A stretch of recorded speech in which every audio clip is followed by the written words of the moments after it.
मैं जा रही हूँ कुछ कुरियर लाने के लिए। 2 दिनों से सिक्योरिटी के पास पड़ा हुआ है और जाने का टाइम ही नहीं मिल रहा है। अभी जाके फटाफट लेके क्वारंटीन करने के चक्कर में ना छोड़ ही देती हूँ, वहाँ पे ध्यान भी नहीं आता है। और ब्रांड्स के भी कुरियर आते रहते हैं, तो कहीं इधर उधर मिसप्लेस हो जाएगा तो फिर गड़बड़ हो जाएगा। अभी ये कर रहे हैं अपना मीटिंग, बहुत सारे कॉल्स पे कॉल्स, तो मैं ही जाके ले आती हूँ, वरना फिर से भूल जाऊँगी, व्लॉग बनाने लगूंगी तो।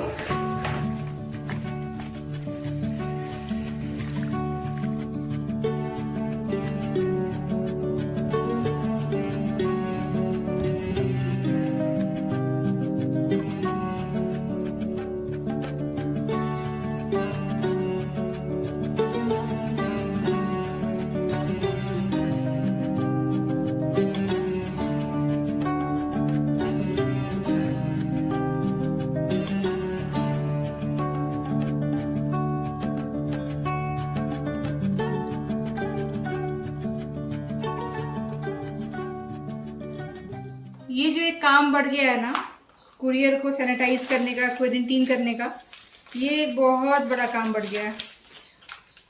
मैं तो 2 दिनों के लिए छोड़ देती हूँ सिक्योरिटी वाले के पास। 2 दिनों तक वो क्या है ना, वहाँ पे रैक बना रखा है उन लोगों ने, तो हर एक रैक में कुरियर्स रखे रहते हैं, आता है पड़ा रहता है वहीं पे। उसके बाद आप लेके आइए, और लाने से पहले वहीं पे ना मैं पहले स्प्रे वाला बॉटल है वो वहीं पे पहले पूरा स्प्रे मारिए, फिर उसको उठा के घर लाइए। अब घर पे सारा खोलिए। और हमारे पास देखिए यूट्यूब में हम लोग कोलैब वगैरह के लिए सामान तो आता ही रहता है, तो रोज ना रोज कुछ ना कुछ कुरियर रहता है। सिक्योरिटी वाला भी परेशान होता है, मैडम आपके कुरियर तो मैं एकदम सबसे नीचे छोड़ देता हूँ, आते ही रहते हैं। ड्राई फ्रूट्स भी मंगाया है अमेजोन से, तो वो सारे डिलीवर हो गए हैं। प्राइस मुझे लग रहा है ना कि थोड़ा सा ज्यादा रहता है ऑनलाइन, अगर आप ये सब लीजिए तो। सुपरमार्केट में थोड़ा सा क्या होता है, ऑफर भी मिल जाता है और मतलब थोड़ा सस्ता रहता है, मुझे ऐसा लग रहा है। पर अभी तो जाते नहीं है, तो हमने सब कुछ ऑनलाइन मंगा लिया। तो मैंने ना मंगाया है एक्चुअली, एक तो अंजीर मंगाया है, ड्राई फिग्स जिसे बोलते हैं, फिर मैंने वॉलनट मंगवाया है, और कैलिफोर्निया ये जो पिस्ता आता है ना ये मंगवाया है, और मैंने मंगाया है इसको बोलते हैं एप्रिकॉट, तो और बादाम था मेरे पास में। और अखरोट कहाँ गया, हाँ ये रहा अखरोट। तो ये ना सुबह ड्राई फ्रूट्स तो हम लोग क्या करते हैं, बादाम तो भिगो के लेते हैं, और ये जितने भी आप देख रहे हैं ना, ये मंचिंग के लिए कभी भी खा लेते हैं। मतलब जैसे कि भूख लगी, कभी कुछ खाने का मन नहीं था, ड्राई फ्रूट्स ले लिया। अगर आप थोड़ा वेट कंट्रोल करना चाहते हैं और आपको मंचिंग की बहुत आदत है शाम को चटर पटर खाने की, या कभी भी टीवी देखते देखते, तो आपके लिए बेस्ट होगा ना, या तो आप ड्राई फ्रूट्स खाइए, या तो जो म्यूसिल्स आता है ना जो हम लोग मिल्क में डाल के खाते हैं, आप ना ऐसे ही म्यूसिल्स को फाका करिए, मतलब वो खाते हैं ना हाथ में लेके मुढ़ी की तरह, वो करिए, वो बहुत अच्छा रहेगा आपका मंचिंग के लिए भी, पेट भी भर जाएगा और हेल्दी भी रहता है। और साथ में आप ड्राई फ्रूट भी मंच करिए। तो ये ना मैं ऐसे सुबह प्रॉपर नहीं खाती थी, मैं ना ऐसे बीच में मंच करती थी, लेकिन अब से मैंने सोचा है ना कि इसको मैं ना रूटीन में लाती हूँ। मंच करने में क्या होता है, किसी दिन आपको याद रहा आपने खा लिया, कभी नहीं याद रहा आपने नहीं खाया। वो हम लोग आलमंड्स खाते थे, लेकिन अब मैं ना इसके लिए प्लान कर रही हूँ कि रोज सुबह मैं जब खाती हूँ बादाम, तभी ये सब भी खाया करूँ। उसमें से मैं ऐसा सोच रही हूँ कि अंजीर और ये जो है ना क्या बोलते हैं, एप्रिकॉट, हाँ फिग और एप्रिकॉट को मैं सोच रही हूँ कि भिगो कर खाऊंगी, और बाकी जो चीजें हैं उसको ऐसे ही सुबह खा लिया करूंगी, तो एक अच्छा सा रूटीन बन जाएगा, इसलिए मंगवाया है। लेकिन अभी दिक्कत ये है ना कि ये सबको डब्बे में डालना और हर एक चीज के लिए अलग अलग डब्बा करना। पहले मैं क्या करती थी कि पैकेट से ही खाती थी हमेशा से, पर ऐसा वाला पैकेट नहीं था उसका पैकेट ना जो मैं पहले लाती थी वो ऐसा वाला था, जिपलॉक वाला पैकेट था, तो इसी से खा लिया, इसी में रख लिया। लेकिन इस बार जो मंगवा लिया है ये जिपलॉक वाला नहीं आया, देखिए ये ऐसा खुला वाला पैकेट टाइप का है, ये वाला भी थोड़ा खुला पैकेट ही लग रहा है, तो इसको मुझे डब्बे में डालना पड़ेगा। और हर चीज के लिए अलग अलग डब्बा ढूंढना मुश्किल है। वैसे आपको पता है मेरे पास कम से कम 15 से 16 स्टील के डब्बे हैं, मैं कभी दिखाऊंगी, मैंने ऊपर चढ़ा के रखा है, 15 से 16 सोचिए। हर एक साइज के स्टील के डब्बे हैं। मैंने शादी के फर्स्ट ईयर में लिया था, वो मैंने यूज करना बंद कर दिया जब मैं यहाँ पे शिफ्ट हुई, क्योंकि मॉड्यूलर किचन में इतनी जगह नहीं है कि स्टील का डब्बा रखा जाए, बहुत जगह लेता है। तो सोच रही हूँ कि क्या वही उतार के ये सबको डाल दूँ या कुछ और देखूँ, क्योंकि फिलहाल मेरे पास कोई डब्बा खाली नहीं है, सब में कुछ ना कुछ तो रखा हुआ है। देखती हूँ तो इसको भर लूंगी। वो जिपलॉक वाला देता ना तो बहुत अच्छा रहता है, पता है पहले वही हुआ करता था, ये अलग अलग ब्रांड से ले आते हैं ये अमेज़न से। आगे बढ़ने से पहले कुछ आपके साथ में स्टेक वॉकी का मैं लिपस्टिक शेयर करना चाहती हूँ। ये वाला देखिए रेड, एकदम वाइब्रेंट सा रेड है ये, आपको ये western wear plus Indian wear दोनों पे अच्छा लगेगा। ये पिगमेंटेड है, साथ ही साथ में लॉन्ग लास्टिंग भी है। देखिए कितने सुंदर सुंदर कलर्स हैं। ये पिंक जो है ये वेस्टर्न वेयर पे बहुत अच्छे लगते हैं, और सबसे अच्छी बात है कि सुपर अफोर्डेबल है। आप ये सब शॉप कर सकते हैं पर्पल.com से, मैं नीचे लिंक आपको दे दूंगी। तो पर्पल.com पे आपको ये सारे सारे शेड्स मिल जाएंगे। इन पे ऑफर्स अच्छे से चलते रहते हैं, तो आप चेक करना बिल्कुल भी ना भूलें। ये वाला पर्टिकुलर जो कलर है ये आजकल मैं आपको हमेशा अपने वीडियो में दिखूंगी पहनी हुई, क्योंकि मुझे ये बहुत ज़्यादा सूट कर रहा है मेरे स्किन टोन पे। तो अगर आपको भी खरीदना हो तो एक बार डिस्क्रिप्शन बॉक्स ज़रूर चेक कर ले। हम लोग जो खाते हैं ना उसका बहुत ज़्यादा असर पड़ता है हमारे हेल्थ के ऊपर, ये तो हमको पता ही है। पर ना मैंने अभी ना ये चीज़ में ना गौर किया है। अभी क्या हो रहा था कि जब से ये लॉकडाउन था, हम लोगों ने बाहर खाना बंद कर दिया था, तो जोमेटो स्विगी तो बिल्कुल ही घर आता नहीं है और बाहर होटल में भी खाना होता नहीं था। तो ये पूरा जो पीरियड था, ये समझिए जो 5-6 महीने से जो हम लोग घर पे सब लोग है ना, इस पूरे पीरियड में अगर आप मेरा पुराना व्लॉग्स भी देखोगे ना तो मुझे बहुत कम पिंपल्स आए, बहुत कम ब्रेकआउट्स आए। याद है मैं पहले बोलती थी कि मुझे नोज एरियाज में आते हैं, कभी कभी फोरहेड में भी आपने देखा होगा, वो मेरा आना बिल्कुल ही बंद हो गया था। तो मैं सोच रही थी कि चलो आना बंद हो गया, अच्छी बात है, ऐसे ही बंद हो गया होगा। लेकिन ना अभी क्या हुआ ना, इस वीकेंड की मैं बता रही हूँ, तो आप देख लीजिए, आपको यहाँ पे दिख रहा होगा ना, एक यहाँ पे आया हुआ है और इधर नोज एरियाज में भी 1-2 आए हुए हैं। शायद पता नहीं दिख रही है कि नहीं, पर मुझे पेन है तो मुझे पता है। तो यहाँ यहाँ और नीचे भी आया हुआ है। और पता है कितना जल्दी हमारा बॉडी रिएक्ट करता है, कुछ भी इधर उधर खा लीजिए ना। तो इस वीकेंड को क्या हुआ ना, इन्होंने पहले ही फ्राइडे से, मौसम बहुत अच्छा है बैंगलोर में, आपको पता ही है बारिश हो रही है, और मौसम एक ऐसा चीज़ है ना जहाँ पे देख के ही भूख लग जाती है और मन करता है कुछ अटर पटर खा ले। तो फ्राइडे दोपहर से बारिश हो रही थी, इनका शुरू हो गया कि मुझे ना कुछ, चलो कुछ अच्छा खाते हैं, कुछ चटपटा खाते हैं, चलो कुछ पकोड़ा बना लो, ऐसा मन कर रहा है। जबकि हमारे घर में ऑयल आपको पता है नहीं बनता है, रोज़ बरोज़ में ये भी नहीं खाते हैं। इनका भी मन कर गया, मेरा भी मन कर गया। तो मैंने बोला एक काम करते हैं, वो नहीं आता है रेडीमेड वाला जो आता है जिसको आपको सिर्फ डीप फ्राई करना होता है, मैकेन बोलते हैं, कुछ तो आता है ना, सच नगेट्स वगैरह आता है, चीज़ नगेट्स, पोटैटो वाले वो सब। तो मैंने कहा काम करो ना, ले करके आ जाओ, वही बना लेती हूँ मैं। तो वो ये पैकेट ले करके आ गए और उसके बाद मैंने वो फ्राइडे शाम को तल दिया, सैटरडे को भी शाम को खा लिया, सोचिए, और संडे को भी हमने 4 बजे के आसपास फिर से खा लिया। तो 3 दिन लगातार हमने वो फ्राई कर करके खा के पैकेट ख़त्म किया। और आज जब मैं सुबह उठी हूँ तो मुझे ये सारे ब्रेकआउट्स आ गए। इसका मतलब डायरेक्ट इसका कनेक्शन ये है कि अगर ऑयली फूड, अगर आपको पिंपल आते हैं, अगर आपको नहीं आते हैं तो कोई बात नहीं, अगर आपको आता है ना, ऑयली फूड एकदम अवॉइड करिए। मैंने ये चीज़ देख ली है, मुझे नहीं आ रहे थे, मेरी स्किन में कोई प्रॉब्लम नहीं था, मैं एकदम खुश हो गई थी कि चलो बहुत अच्छा हो गया है। अब मैं रीज़न समझ गई हूँ। देखिए, एक तो आप समझते हैं ये हार्मोनल डिसबैलेंस की वजह से हो जाता है। तो वो क्यों होता है? लाइफस्टाइल चेंजेस की वजह से होता है। सोना अगर आप गलत टाइम पे करते हो, या खाना गलत खाते हो, या टेंशन लेते हो, तो आपका हार्मोन डिसबैलेंस होता है। ठीक उसी तरीके से ये जो ऑयली फूड और ये सब है ना, ये भी आपको डिसबैलेंस करता है आपके हार्मोन्स को, और इस तरीके से देखिए आपका चेहरे पे ब्रेकआउट्स आते हैं। तो मैं इनको बोल रही थी कि हम नहीं खाते हैं, अच्छा करते हैं। पता है, अगर ये, चलिए कभी कभी तो खा लिया कोई नहीं, पर अगर कोई रेगुलर अगर हम ले लें डाइट में कि हर 10 दिन 15 दिन पे एक बार ये सब खाने लगे, तो मुझे नहीं लगता है कि मेरे ये कभी भी ठीक होने वाले हैं, और ये हालत ख़राब ही होते जाएंगे। एकदम दिख गया। तो इन केस आप परेशान हैं, आप ये चेंज ला के देखिए, बंद करिए ऑयली खाना, कम ऑयल में खाइए, नहीं परेशानी होगी। और जिनको नहीं आता है पिंपल्स, नहीं आता है कोई भी, वो भगवान आप लोगों को बहुत ब्लेसिंग्स के साथ धरती पे भेजे हैं, क्योंकि जिसको पिंपल्स की प्रॉब्लम नहीं है और हेयर फॉल की प्रॉब्लम नहीं है, और जिनका वेट नहीं बढ़ता है कुछ भी खा ले, मेरे नज़र में बहुत ब्लेस्ड हैं वो लोग। भाई, आपके लाइफ का पता है मेजर प्रॉब्लम है ही नहीं ज़िंदगी में, मज़े करिए आप लोग। पर जिनको आते हैं बहुत मुश्किल है।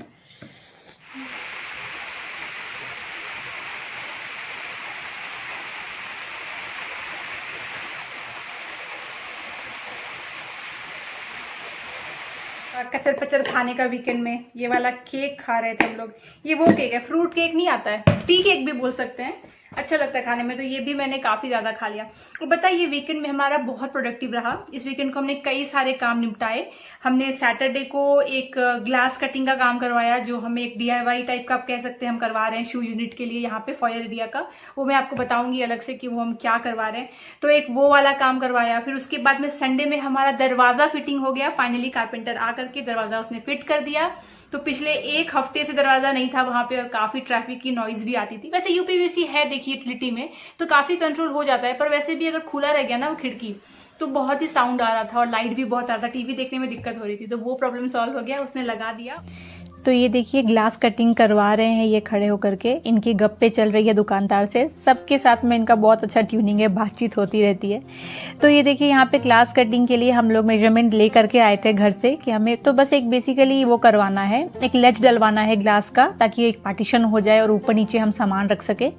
तो हम सोच रहे थे पहले कि हम लोग टफन ग्लास करवाते हैं, लेकिन हमें जो सामान रखना है वो मैक्सिमम 15 से 20 kg का वेट लेगा। तो हमने इससे बात किया, तो उसने कहा नॉर्मल आप ग्लास कर लो, टफन ग्लास करने की ज़रूरत नहीं है। तो ये बहुत सस्ते में हो गया। तो लगभग हमें करना था आप कह सकते हो 3 फीट जैसा होगा और चौड़ाई कम से कम 1.5 फीट जैसी होगी, तो बहुत बड़ा ग्लास नहीं था। तो काफ़ी कम प्राइस में हो गया, 500 रुपये में उन्होंने करके इंस्टेंटली दे देते हैं। और ये जो आप देख रहे हैं ना, ये ग्लास को पॉलिश कर रहे हैं। कट करने के बाद एज जो होता है ग्लास का वो बहुत शार्प होता है ना, तो इस मशीन से पॉलिश किया जाता है। तो अगर छोटा मोटा ऐसे ग्लास कटिंग का काम होता है ना, तो वो लगे हाथों सामने के सामने कर देते हैं और आप जाकर उसको फिट करवा सकते हो आसानी से। तो स्क्रू के ऊपर हमने वो रख दिया है, कारपेंटर ने कर दिया, बेसिकली हो गया। और ये देखिए दरवाज़ा डिलीवरी भी हमारी हो गई संडे को। तो ये अच्छे से लैमिनेट वाला दरवाज़ा अगर आप लेते हो ना, तो ऐसे अच्छे से वो लोग पैक करके लाते हैं ताकि ज़रा सा भी चिप ना हो जाए। तो एक दिन पहले उन्होंने डिलीवर किया था सैटरडे को, और संडे को कारपेंटर आकर के लगा करके गया। तो ये देखिए काफ़ी हद तक मैच हो गया है, काफ़ी मतलब अब तो ऐसा लग ही नहीं रहा है कि हमने नया लगवाया है, हमारे किचन से अच्छा खासा मैच कर गया है। और ये संडे मॉर्निंग को ही ये लोग आ गए थे कारपेंटर, बहुत ही अच्छे से टाइम पे आ गए थे। इन्होंने पहले भी हमारे साथ काम किया हुआ है, पर ये वो कारपेंटर नहीं है जिन्होंने हमारा पूरा घर का काम किया है। इनसे हमने बाद में छोटा मोटा काम करवाया था, अच्छा ही काम करते हैं ये भी। तो दरवाजे फिटिंग करने का काम में इनको कम से कम 3 घंटे लग गए, क्योंकि देखने में लगता है कि सिर्फ दरवाज़ा लगाना है, पर वैसा होता नहीं है। क्योंकि दरवाजे का एक पर्टिकुलर पहले एक साइज़ में आता है वो, पर आपके जो घर है उसमें जो आपने लगा रखा है वसकल, उसका साइज़ थोड़ा डिफर करता है। तो ऊपर का साइज़ नीचे का साइज अब देखना पड़ता है, क्योंकि थोड़ा बहुत लिंटल जो होता है ना, कई बार टेढ़ा भी जाता है। सिविल वर्क एकदम स्ट्रेट तो नहीं होता है हर घर का, तो उस हिसाब से उनको थोड़ा टाइम लग जाता है। और यहाँ पे देखिए हमने डिश वॉशर के लिए भी होल करवा रखा है, यहीं से पाइपलाइन जाएगी। और उसके बाद आप घर का हाल देखिए, तो पूरा मैंने फिर क्लीन किया। मिल गया जी आपको टाइम? Yes, finally. हो गया छुट्टी। अरे रोज रोज बहुत काम रहता है यार, हर दिन इतना काम रहता है। काम तो और पहले भी रहता ही था, ऐसा नहीं कि ज्यादा काम है। अच्छा ये बताओ, पर मैं अब तुम्हारा क्या इंटरव्यू होता ले रही हूँ, ऑफिस में जब आप होते थे तब ज्यादा काम होता था या वर्क फ्रॉम होम में ज्यादा काम हो रहा है? सेम ही काम रहता है, पर अभी क्या होता है कि ज्यादा कॉल पे रहना पड़ता है, तो वो टाइम वेस्ट सब होता लोग है। घर पे दूर दूर बैठे हुए हैं ना। हाँ। तो वरना तो क्या होता है कि क्या किसी के डेस्क पे चले गए, हाँ भाई बता दो ये करना है, करवा दो या कर दो, या वही सब जो चलता है। हाँ। तो वो चल जाता है ऐसे ही 2 मिनट में। किसी से फेस टू फेस बात करने में क्या है कि इफेक्ट भी ज़्यादा बेटर आ जाती है।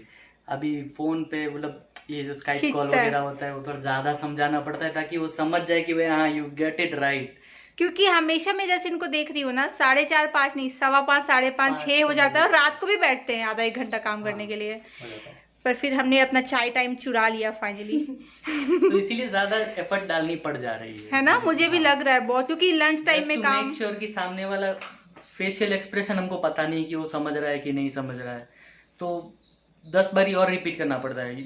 You got it right, you got it right, उसमें ज्यादा एफर्ट। और ये भी होता होगा नहीं, पीछे बच्चे चिल्लाते होंगे पापा मम्मी, हाँ, और काफी ये सब भी लोगों का होता प्रेशर है, कुकर की काफी लोगों सीटी का चलती रहती है। फिर वो लोग म्यूट पे चले जाते हैं, पीछे से आवाज आता है तो। लोगों ने मुझे कभी भी स्पेक्स के साथ नहीं देखा है ना, आज देख लीजिए। एक्चुअली ये पावर वाला चश्मा नहीं है, ये अगर आप लैपटॉप पे काम कर रहे होते हो या फिर मोबाइल पे काम कर रहे होते हो तो उसमें ये पहनना चाहिए आपको, ताकि जो उसकी ब्लू लाइट निकलती है ना, बहुत हार्मफुल होता है आपकी आंखों के लिए, तो उससे ये आपको बचाता है बेसिकली। तो मेरे पे मुझे नहीं अच्छा लगता है, इसलिए मैं कभी और तो नहीं पहनती हूँ, बस काम करते वक्त। अभी सोचा चलिए आपको दिखाती हूँ, मैं अभी ऐसी एडिटिंग कर रही थी, तो मुझे लगता है मैं थोड़ा सा टीचर की टाइप लगती हूँ ये पहन के। इन पे पता है, इन पे चश्मा बहुत ही अच्छा लगता है, मतलब इनके पास भी एक ऐसा ही है, ये भी जब काम करते हैं तो पहनते हैं। इन पे बहुत अच्छा लगता है, बहुत एकदम से शरीफ और एकदम से सीधे लगते हैं, वैसे हैं पर और ज़्यादा लगने लग जाते हैं। पर मेरे पे तो मुझे बहुत ही ऐसा लगता है, टीचर टाइप का लगता है, तो मैं नहीं पहनना चाहती हूँ। जब मैं 9th में थी ना, तभी मेरे सर में हमेशा पढ़ाई करते वक्त में पेन होता था, तो हमने डॉक्टर को दिखाया, आँख वाले को, तो उसने मुझे एकदम कम पावर का चश्मा लिख दिया कि अभी बोर्ड्स आने वाले हैं, तो ये चश्मा पहनोगी ना तो बिल्कुल भी दर्द नहीं होगा। और मेरी मम्मी ने मुझे वो खरीद दिया। उसके बाद मुझे इतना ख़राब लगता था, मैंने मतलब 6 महीने भी नहीं पहने होंगे और पहनना छोड़ दिया। उसके बाद से पावर तो मेरा बढ़ा नहीं है, कुछ भी नहीं है, लेकिन मुझे इतना ख़राब लगता है। तो मैं हमेशा सोचती हूँ कि अगर मुझे परमानेंटली चश्मा पहनना पड़ गया तो पता नहीं क्या होगा, मैं कैसे मैनेज करूँगी। और अजीब सा लगता है, मतलब देखिए ये बिना चश्मे का फेस है और ये चश्मा पहन के, हाँ ये देखिए। इनका मैं दिखाऊंगी इन पे कैसा लगता है। इन पे अच्छा लगता है। इन पे ना राउंड वाले चश्मे और भी ज़्यादा अच्छे लगते हैं। इनके पास में सनशेड्स है राउंड शेप का, वो नहीं गांधी चश्मा आता है गोल गोल सा, इन पे बहुत अच्छा लगता है। मुझ पे बहुत ही कम ऐसे शेड्स होते हैं जो अच्छे लगते हैं, या चश्मा होता है जो अच्छा लगता है। अजीब सा होता है। बहुत बड़ा अगर ले लूँ एकदम ओवर साइज वाला तो फनी लगता है, छोटा ले लूँ तो फिर चेहरा अजीब सा लगता है। मतलब मेरे हिसाब से ना हर इंसान पे चश्मे या शेड्स सूट नहीं करता है। आप बताइएगा आप पे करता है या नहीं करता है, कि आप भी मेरे जैसे हैं कि कुछ भी अच्छा नहीं लगता है। तो एक ये वाला लिया है। वैसे पता है जब भी आप ऐसा कुछ लेते हैं ना, शायद इसे एंटी ग्लेयर बोलते हैं एक्चुअली, तो ऐसा कभी भी खरीदते हो ना तो आप मेक श्योर करना कि जो फ्रेम है ना वो थोड़े बड़े साइज का हो, ताकि आंखों पे स्ट्रेन जो है वो कम पड़े। छोटा मत लीजिएगा सिर्फ काम करने को अगर ले रहे तो। इनफैक्ट अगर आप टीवी देखते हो एलईडी वगैरह तो भी आपको ये पहनना चाहिए, बहुत अच्छा रहता है। तो पर इतना अच्छा नहीं है। बिल्कुल बारिश नहीं हो रही है फाइनली, वरना बहुत बारिश हुई है पूरी दोपहर। पर कितना सुंदर लग रहा है, देखिए सब कुछ ग्रीन ग्रीन सा। बारिश के बाद ना बहुत अच्छा लगता है। और आपको आवाज़ आ रही है चिड़िया की?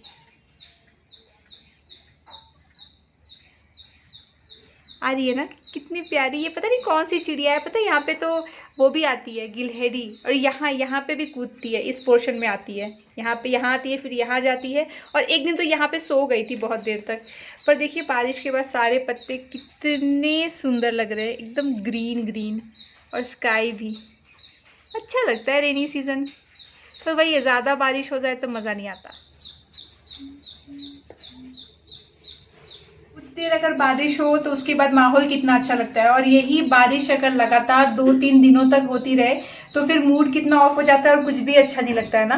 मतलब कोई भी चीज़ अगर ज़्यादा हो जाए तो वो फिर उतना मज़ा नहीं देती है। सब कुछ अगर लिमिट पे रहे ना तो बहुत अच्छा लगता है। जैसे आज दोपहर में बारिश हुई तो बहुत अच्छा लगा। अभी शाम से बारिश चली गई है और इतना सुंदर सा क्लाउड आ गया है। कोई अगर अभी हाई राइज पे होगा ना, वहां से नीचे दिखेगा तो आई एम श्योर उसको नीचे तक क्लाउड्स दिखेंगे, क्योंकि लिटरली लग रहा है कि एकदम क्लाउड्स आ चुके हैं, सब जगह धुंधला धुंधला सा दिख रहा है। तो मुझे ये अच्छा लगता है कि दोपहर में बारिश हो जाए और शाम चाय के टाइम पे होते होते होते ऐसा एकदम माहौल हो जाए, ठंडा सा, सब कुछ ग्रीन दिखे, बहुत अच्छा लगता है। खैर अभी कुछ दिनों की बात है, फिर तो बारिश का सीजन चला जाएगा और थोड़ी बहुत ठंड आ जाएगी। मतलब समझ लीजिए 15 अक्टूबर तक ही रहेगा, उसके बाद तो बहुत कम हो जाती है बारिश यहाँ पे।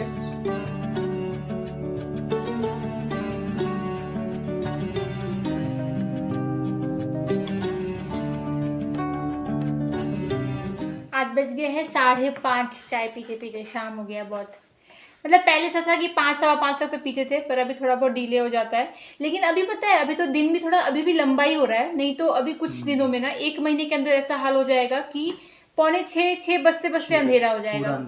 अभी देख रही हूँ 5:30 बजे भी काफी रोशनी है, तो लग रहा है हाँ शाम का टाइम है। वरना पता है फिर भी यहाँ पे तो कम ही होता है, यहाँ पे फिर भी लगता नहीं है कि उतना विंटर है।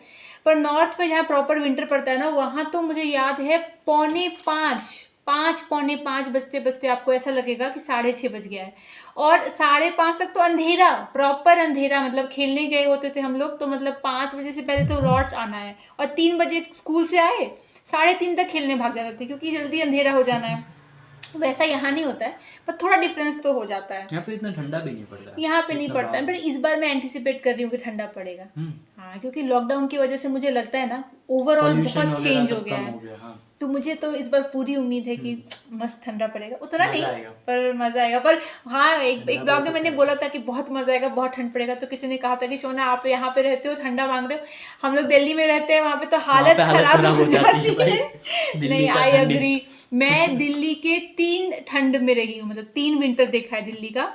और मुझे याद होता है कि जब हम लोग आते थे ना बड़े घर की ट्यूशन वगैरह से, तो इतनी धुंध होती थी, मतलब इतना फॉग होता था कि सामने से ट्रक या गाड़ी आ रही होती थी ना, उसका लाइट तक दिखता नहीं है। दिल्ली में ये हाल होता है। और ये मैं बता रही हूँ शाम को 5-5:30 बजे से शुरू हो जाता है, और अर्ली मॉर्निंग 10:30 बजे तक तो आपको लगेगा कि एकदम ही अर्ली मॉर्निंग है, इतनी धुंध होती है। तो हाँ, जो वहाँ पे रह रहा होता है, मे बी एक विंटर और एक समर वहाँ पे स्पेंड किया दिल्ली में ना। हाँ, एक समर एक विंटर। एक्सट्रीम होता है वहाँ का वेदर। मतलब पहला साल जब मैं गई थी ना वहाँ पे, तो सबसे ज्यादा चिंता मेरे पेरेंट्स को यही थी कि पढ़ाई तो ठीक है कर लेगी कैसे भी करके, पर ठंड और गर्मी कैसे बर्दाश्त करेगी।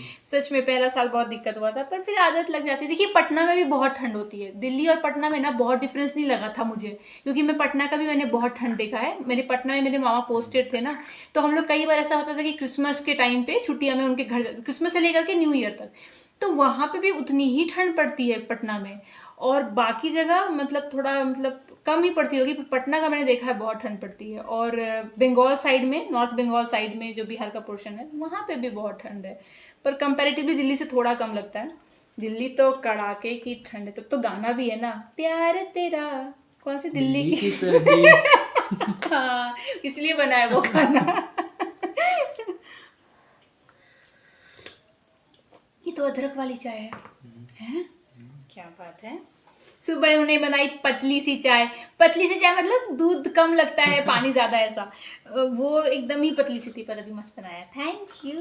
ये वाली चाय पीने का मन था मुझे, तो मैं ऐसी, जब इतनी अच्छी चाय बन जाए ना, तो मैं बिस्किट को फिर नहीं यूज करती हूँ, मैं जाने देती हूँ। पूरा तुम्हारा रिस्पेक्ट मतलब और मैं खा फोकस तुम खा लो, पूरा रिस्पेक्ट और फोकस मैं चाय को देती हूँ।